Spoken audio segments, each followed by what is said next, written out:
Yay! So, let us also welcome our panelists. Atong banggitan na panelists. So, I will begin with Sir.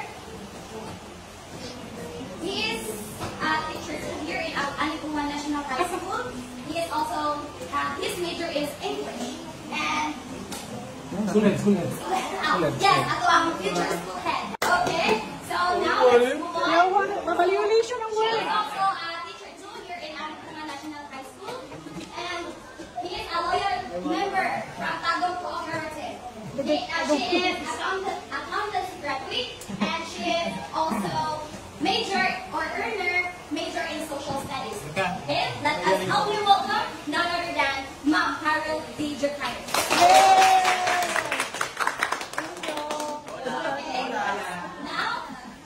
Last but not the least, he is teacher 2 here in Anipungan National High School.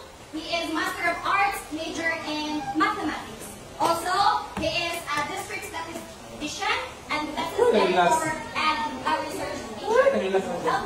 Please also welcome none other than Sir Rodelio.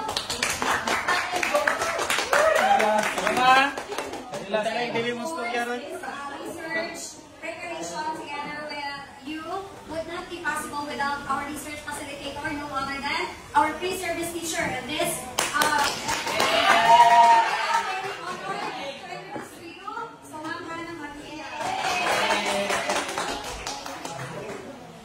So at this juncture, I would like to extend my respect and gratitude to our dear panelists. So thank you in advance, Ma'am and Sir, for of course, for accepting my research proposal. Thank you for saying yes. Yes. To be one of our, of course, panelists for today's event. So, to my dear researchers of grades and mechanics for the research outline defense. Okay, let me begin with the expectations. So first, participants should be online. Second, participants must submit the research manuscript to the research advisor. Third, all researchers must be present during the oral outline defense. Fourth, the researchers will show off their best.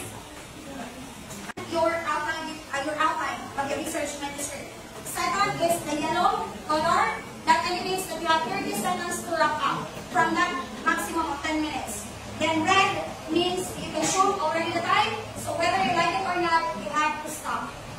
Okay, third, each panelist is given a maximum of, Ma'am and Sir, 3 minutes to throw questions to the researchers. Especially in the art panelist, Ma'am and Sir, good morning. Before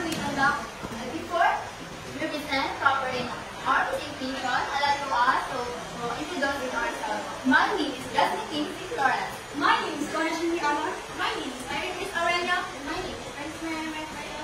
And we are our researchers. This morning we're going to present on our research entitled The Untold Stories of Teacher's Mother of Anipungan National High School, a phenomenological study.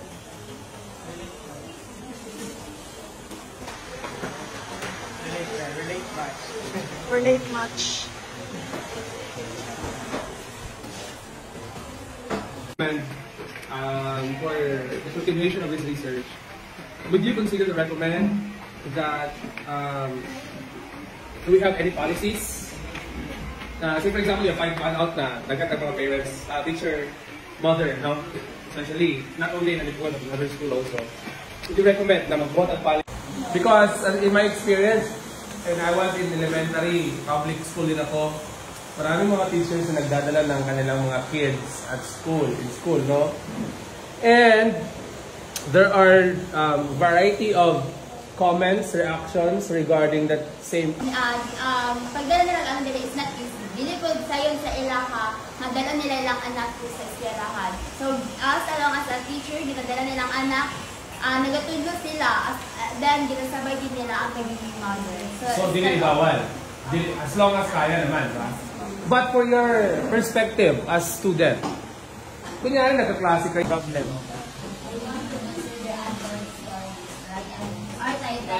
What particular problem have you seen before agreeing to your group naman yung tukang research? Because, remember, we are conducting research to address a problem, right? So what would be your reason or the problem behind this research title? As far as sa giving ng research, ang problem is na magdala og mga bata diri atong pagkuan og mga dalag bata. So ang ila gusto na mo mga mabal-an ang challenge or experience na sa mga teachers matter kung di unsa nila to pagkan-up or pag unsa nila pagkamot sa ilang mga challenges, then makatabang to sa amo sa school. Pahilong po sir, pero malibog po sir kung saan yung unahon sir. Kung kami ba yung kanon or yung anak. Term here should also pinpoint as to how you use the term in the study, in your study. So kung yun saan ninyo siya paggamit, kung saan ninyo siya pag-define, kung dapat ang butang dali kung kinsan. And to our fellow researchers, before we start, we'd like to introduce ourselves. My name is Leper Grace Pahamay. My name is Christina Wardala. And I'm Model and Nerd. And this is our title, which is entitled Human Champions, Athletes, Adventures, and Opportunities.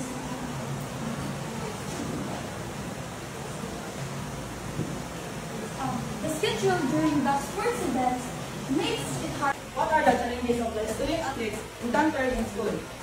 And the question is, how do the student athletes manage their time and energy effectively? And the last is, what are the insights student athletes that can be gained from understanding the unique experience and perspective from other athletes? Is that included in the definition of terms? May I clarify what you mean by chronicles? Chronicles means the sequence of events that happen in the right? The words several problems but not divide. So next time when you say the urgency of the study under global, make sure that you mention what's really the problem behind. Why is it that there was an existing literature or study that came up globally? The student experiences encompass a broad range of interaction, emotion, challenges, and achievements encountered throughout their educational journey. Good day, everyone. Good day, everyone, especially to our dear panelists, ma'am, sir. I am Chandra Kalimaba. James Pigler. We are the Group 1 researchers. We're here to present to you a research study entitled Unveiling the Unseen Journey of the Graduate Performing Students. From the graduate student toward where moderate other students to focus. They improve students to take one active role in their own learning journey. So, niya, kung makabalo day ka, When this research, pagpatapos na to, will you be motivated going to grade 12? Will you be motivated to be an achiever student looking on your research results? Not you, but the three of them. Kasi achiever ka na eh. Kaya yung tatlo? Yes, sir. Why? Because tungod kay nakabalo namin sa experience sa grade 6, sir. So, itong experience nila, sir. So, kailangan na ito namin ito mas mayayin ko para mas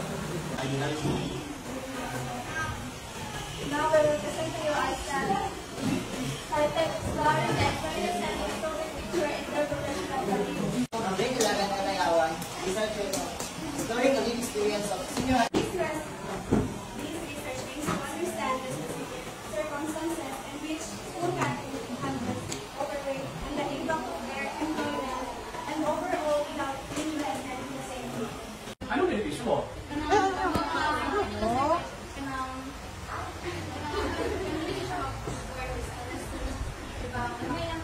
Okay, ngayon,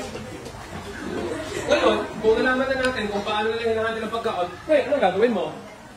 the students, the researchers. 2024 at Alibungan National High School, Alibungan, Garden, Davao del Norte aside. Yours truly, your advisor, research advisor of grade 11 class 301, and of course with our principal too, Sir Ilago B. Malungay. I would like to award the certificate to no other than the flower.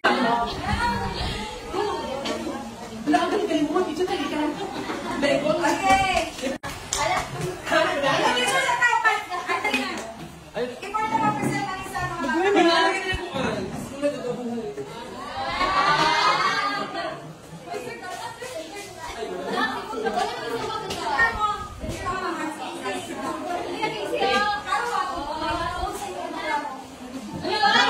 Okay, I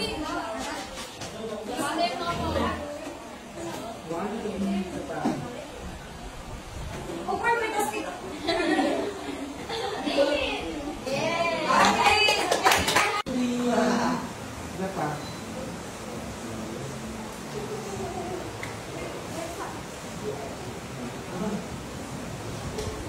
Okay.